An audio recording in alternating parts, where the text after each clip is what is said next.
Nous sommes en 2008. Le système financier mondial est au bord du gouffre. La confiance dans les institutions traditionnelles s'effrite, les banques s'écroulent, les économies chancellent. Des cendres de cette crise naît une idée nouvelle, le Bitcoin. Imaginé par l'énigmatique Satoshi Nakamoto, le Bitcoin promet une rupture radicale avec le contrôle centralisé. C'est une monnaie numérique décentralisée, gérée par un réseau d'ordinateurs répartis à travers le monde. Avec ses promesses de transparence, de sécurité et d'autonomie individuelle, le Bitcoin offre une alternative séduisante. Au cœur du Bitcoin se trouve une technologie révolutionnaire, la blockchain. Ce système ingénieux, un registre distribué et immuable, enregistre chaque transaction Bitcoin. Imaginez un livre de compte géant et public, où chaque transaction est méticuleusement documentée et vérifiée par un réseau d'ordinateurs. Cette architecture décentralisée garantit qu'aucune entité seule ne peut contrôler le Bitcoin, le rendant résistant à la censure et aux manipulations. Les débuts du Bitcoin sont modestes.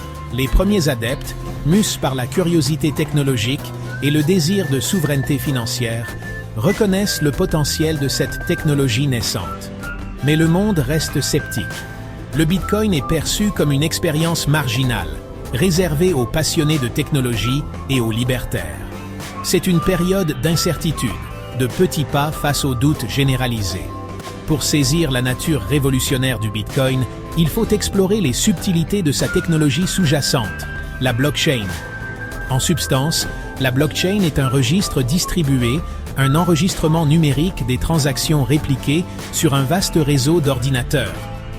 Imaginez un grand livre comptable traditionnel où chaque page représente un bloc de transactions. Ces blocs sont liés chronologiquement, formant une chaîne d'informations incassable. Chaque bloc est relié au précédent par un hachage cryptographique, une empreinte numérique unique garantissant l'intégrité des données.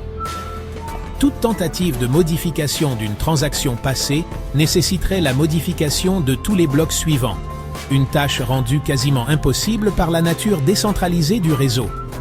L'ajout de nouveaux blocs à la blockchain s'appelle le minage. Les mineurs, utilisant du matériel spécialisé, rivalisent pour résoudre des problèmes mathématiques complexes. Les premières années du Bitcoin sont marquées par une révolution silencieuse. Une petite communauté dévouée de développeurs, de cryptographes et de premiers utilisateurs reconnaissent le potentiel transformateur de cette technologie naissante. Ils se rassemblent sur des forums en ligne, partageant des idées et contribuant au développement du protocole Bitcoin. Mais le monde extérieur reste ignorant, considérant le Bitcoin comme un effet de mode passager ou une expérience de niche. Progressivement, cependant, l'information se propage. La nature décentralisée du Bitcoin, sa résistance à la censure et au contrôle des gouvernements et des institutions financières commence à intéresser un public plus large. La valeur du Bitcoin, autrefois négligeable, commence à grimper. Les premiers adeptes, qui ont eu la clairvoyance de miner ou d'acheter des Bitcoins lorsqu'ils ne valaient pratiquement rien, se retrouvent à la tête d'une petite fortune. Les histoires de millionnaires du jour au lendemain captivent l'imagination du public, alimentant l'intérêt et l'investissement dans le Bitcoin. La popularité croissante du Bitcoin renforce sa réputation de valeur refuge potentielle. Le paysage financier mondial reste plus incertain que jamais. Les gouvernements sont aux prises avec des dettes croissantes, les banques centrales se livrent à une expansion monétaire sans précédent et les tensions géopolitiques mijotent. Dans ce climat d'incertitude, la nature décentralisée du Bitcoin et son offre limitée exercent un certain attrait. Ses partisans soutiennent que son offre limitée, seulement 21 millions de Bitcoins seront créés, en fait une protection contre l'inflation. Contrairement aux monnaies fiduciaires que les gouvernements peuvent imprimer à volonté, la rareté du Bitcoin est inscrite dans son code. Cela confère au Bitcoin une valeur intrinsèque qui n'est pas soumise aux caprices des banquiers centraux ou aux décisions politiques. Au cœur de la philosophie du Bitcoin se trouve le principe de décentralisation. Contrairement aux monnaies traditionnelles, émises et contrôlées par les banques centrales, le Bitcoin fonctionne sur un réseau distribué, libre de l'influence de toute entité unique. Cette différence fondamentale a des implications profondes sur notre façon de concevoir l'argent et le pouvoir. Dans un système centralisé, la confiance est placée entre les mains de quelques privilégiés.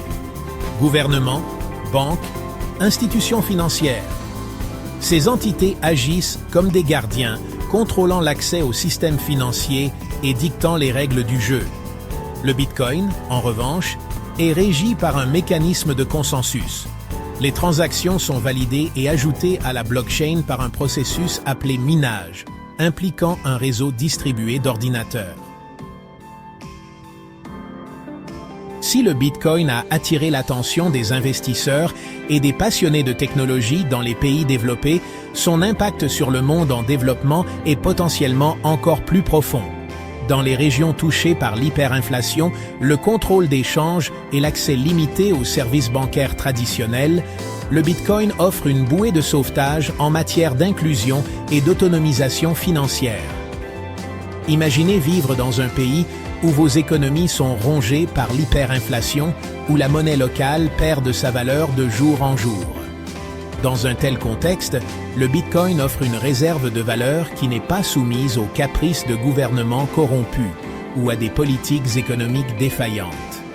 Sa nature décentralisée signifie que toute personne disposant d'une connexion Internet peut accéder au réseau Bitcoin, quel que soit son emplacement géographique ou sa situation économique. L'avenir du Bitcoin reste incertain, son chemin semé de promesses et d'embûches potentielles. Va-t-il bouleverser le système financier mondial, inaugurant une nouvelle ère de finances décentralisées? Ou sera-t-il relégué aux marges, une technologie de niche adoptée par quelques privilégiés? Seul l'avenir nous le dira. Une chose est sûre, le Bitcoin a allumé une étincelle remettant en question des hypothèses de longue date sur la nature de l'argent et le rôle des institutions financières. Son émergence nous a obligés à confronter les limites de notre système actuel et à imaginer un avenir où le pouvoir financier est plus équitablement distribué.